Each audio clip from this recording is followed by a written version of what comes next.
Queremos seguir recogiendo impresiones de personas que pudieron conocer, tener ese contacto cercano en algunos casos con el Papa Francisco, que pudieron compartir con él cuando vino al Ecuador en el 2015. Y hoy hemos invitado al padre Fernando Ponce León, rector de la PUCE. Gracias por estar con nosotros, bienvenido. Gracias, muy buenos días. Gracias por la invitación. Padre, quisiera empezar esta entrevista pidiéndole que nos comente su impresión una vez que tuvo la oportunidad no solo en una ocasión de tratar al Papa, sino al menos en 5 ocasiones distintas, acá en el Ecuador una de ellas, otra cuando usted estuvo estudiando también en Argentina, estuvo visitándolo en Roma en delegaciones especiales. ¿Cómo lo describiría? Yo lo describo como una persona muy afable, una persona, y, digamos, con quien daba gusto estar. Era agradable, sonreía, te hacía sentir muy bien, fomentaba el diálogo, hacía preguntas. Entonces, una persona que se abría completamente y quería escuchar, preguntaba cosas, se interesaba en uno. Yo lo conocí como, él era sacerdote jesuita, yo estaba en formación y siempre era una persona que sonreía y caía bien a todo el mundo. Eso es la primera impresión, que no ha cambiado con las demás impresiones. También lo conocí en su ejercicio ya de Papa. Como rector fui a 3 eventos académicos finalmente, contando en el 2016 y 2 en el 2023. Y ahí conocí ese otro aspecto de líder religioso, de una persona que sabe dar orientaciones y que sabe decir las cosas de manera clara y profunda. Dicen que recordar es volver a vivir y quiero llevarlo a ese julio del 2015, precisamente cuando el Papa visitó la Universidad Católica. ¿Cómo fue ese encuentro, quizás más allá de las formalidades que encerraban ese evento, ¿no? Yo ahí distinguiría 2 momentos. El primero, el del discurso, que yo rescato del discurso 2 preguntas que nos hizo. Dijo, Universidad Católica, ¿dónde está tu hermano? También hablaba a todos los presentes, ¿no? Gente, educadores, alumnos, etcétera. Y segunda pregunta, dijo, pregúntense ustedes para qué los quiere esta tierra. Es decir, nos marcó como 2 grandes líneas que hemos retomado en la universidad, en la Pontificia Universidad Católica del Ecuador, como nuestro programa de PUCE sostenible. A mí me impresionó ese discurso, como le digo, porque planteó 2 preguntas que me han marcado desde entonces. Y segundo, ya cuando dejó el discurso fuimos al comedor de la comunidad jesuita y estuvimos los jesuitas de la universidad más otros, y fue un saludo uno a uno. Nos daba la mano, nos saludaba, hacía broma uno que otro, y luego hicimos una oración en conjunto y nos dio una bendición. Y eso es lo que recuerdo, ¿no? La parte más formal, el discurso inspirador, y luego la cercanía de poder saludar y tomarse una foto. Gente que se tomaba selfies con el Papa Francisco. O sea, eso mostraba ese lado tan humano que nunca perdió a pesar de esa gran responsabilidad que adquirió.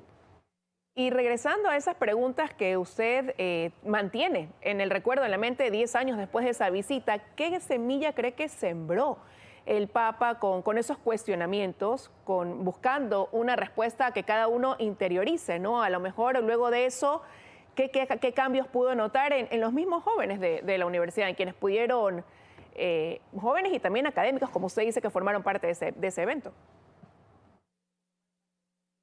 Yo creo que eso marcó 2 líneas importantísimas de su pontificado.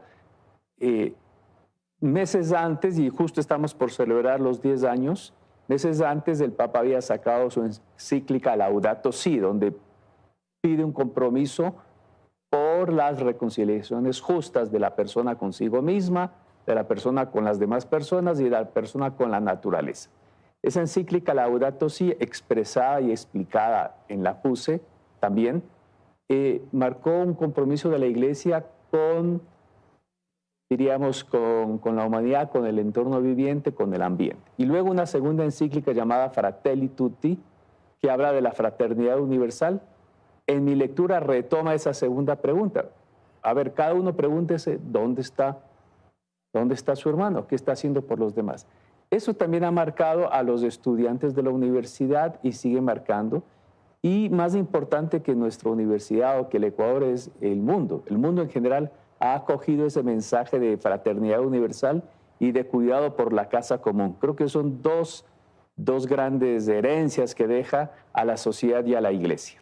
Dentro de esa herencia, padre, también el desafío implícito para un reto, ¿no? Para los educadores, también en este caso de nuestros jóvenes, más aún cuando el Papa Francisco siempre en estos encuentros que mantenía con ellos los motivaba a crear un nuevo mundo. Les decía, ustedes tienen la oportunidad de eso y los invitaba, como él decía, hagan lío, vayan y vivan. Entonces también, como regreso a la parte inicial de esta pregunta, un gran reto que dejó sembrado también para ustedes como formadores. Sí, eso de hagan lío es interesante porque lo dice el Papa en el 2013 y cuando vino aquí a Ecuador también lo repitió en la misma Universidad Católica.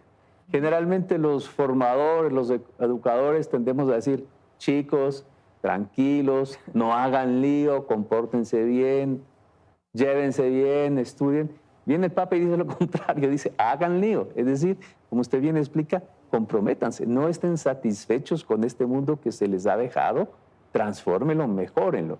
Yo creo que eso marcó bastante.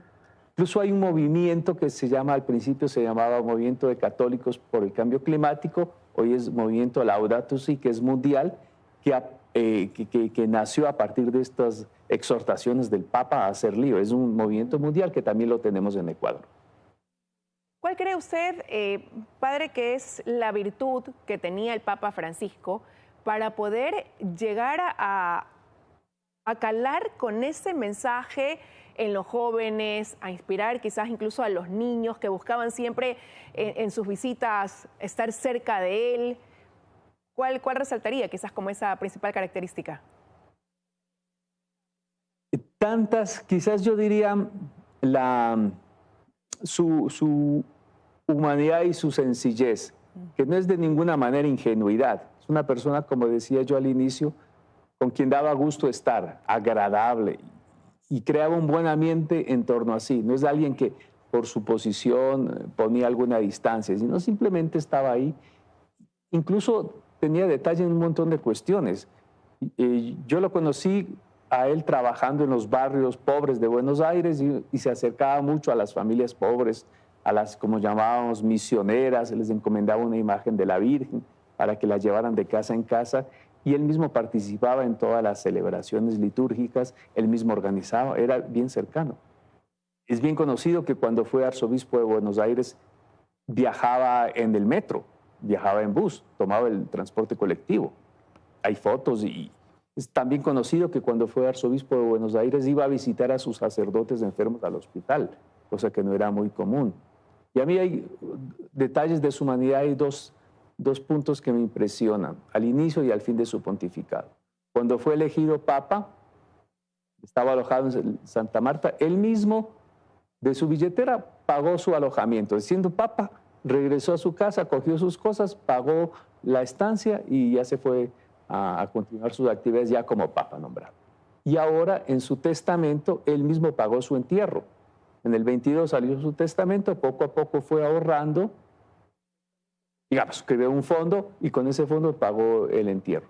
Eso realmente indica un gran sentido, digamos, de respeto hacia las personas, de estar con los pies en la tierra y estar bien ubicado.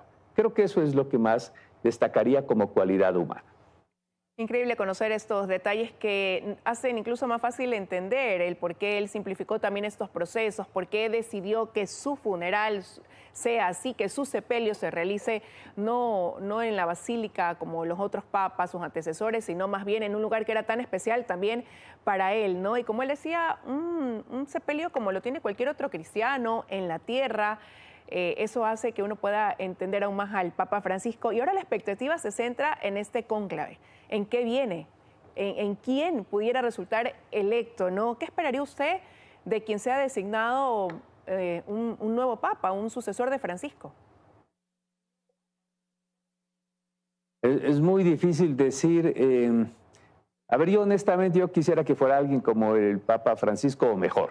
Eso es, si usted me pregunta si lo que yo espero algo así. ¿Mejor en qué sentido? En que continúe ciertos avances que el Papa empezó, pero que no logró terminar por infinidad de razones. ¿Y en qué sentido? Como el Papa, que sea alguien cercano y que muestre un rostro amable, un rostro comprensivo de la Iglesia. Una de las notas características del Papa Francisco es que él entendió que lo propio de la Iglesia es mostrar misericordia. Y eso lo hizo y lo practicó y lo dijo en la Iglesia y hacia afuera. Creo que ese rasgo debe mantenerse. Alguien que nos muestre que la Iglesia es un corazón abierto a la humanidad y que sabe acoger a las personas que están en los márgenes de la sociedad e en los márgenes de la misma Iglesia. La Iglesia es una madre, es maestra, claro, pero también es una madre. Creo que yo espero un Papa que prolongue ese sentimiento. Le pondrá su estilo particular, sus chistes, su idioma, su personalidad, pero ese aspecto tiene que mantenerse en la Iglesia. Y luego que sea sencillo, que no se vuelva a llenar de oropeles, de formas, de ritos, sino que sepa ser muy cercano a lo que, como decía el Papa Francisco, el santo pueblo de Dios cree y espera. Hay un antes y un después en la Iglesia católica con este papado de Jorge Mario Bergoglio. Quizás, ¿cuál pudiera también usted decir que fue ese impacto que deja y ese legado al interior de la Iglesia y sobre todo de la nuestra, de la Iglesia ecuatoriana? Para hablar de manera contextual, Francisco fue un temblor en la Iglesia y trajo aires frescos. Y yo le voy a poner un ejemplo, que en el año 24, en la ceremonia de Jueves Santo, la última cena donde se realiza el lavatorio de los pies, él fue a una cárcel de mujeres e hizo el lavatorio de los pies de 12 mujeres presas. O sea, no solo que eran presas, sino que además eran mujeres, cosa que simbólicamente tiene mucho que dar y habla mucho. Entonces, el legado quizás está un poco en lo que yo ya decía, mostrar que la Iglesia es una entidad abierta, es una Cristo que acoge. Tiene una imagen muy bonita con la cual yo me quedo. La Iglesia debe ser un hospital de campaña. Estar ahí donde hay problemas, estar ahí donde se dan las batallas y estar del lado de las personas heridas y vulneradas. Y no simplemente una iglesia que se repliega sobre sí misma y está segura en su sacristía. Claro, en la sacristía no pasa nada, no se enferma, en fin, saliendo afuera puede tener líos, puede tener problemas, pero está con la gente herida, vulnerada, que es precisamente lo que nos necesita. Creo yo que esa insistencia, que no es obviamente del Papa Francisco, viene desde Jesús nada menos, esa insistencia para los cristianos es su mejor herencia y su impacto, por lo menos para el Ecuador y yo creo que para todo el mundo. Y nos deja un cardenal que ahora ya está también pues en el Vaticano, que se apresta a formar parte de ese cónclave donde tendrá voz y voto, ¿no? Y formará parte de esa decisión tan importante que dejará un nuevo sumo pontífice que va a dirigir la Iglesia Católica con mucha expectativa y con muchos retos y desafíos. Sí, Monseñor Luis Cabrera es una persona, yo rescato, bueno, no es porque tal vez nos escuche, pero muy cercana, ¿no es cierto? Creo que los cardenales que el Papa ha elegido, que ahora son el 80% de los que van a participar en el cónclave de los 133, todos ellos se distinguen porque reflejan como una universalidad de la Iglesia. Hay un mayor número de cardenales fuera de Europa y de las periferias de la Iglesia, y además es gente con mucha experiencia pastoral, gente que está con las comunidades, con las poblaciones y que tiene un contacto muy cercano con, como se dice ahora, con el territorio, es decir, con la gente de base, con el creyente de a pie.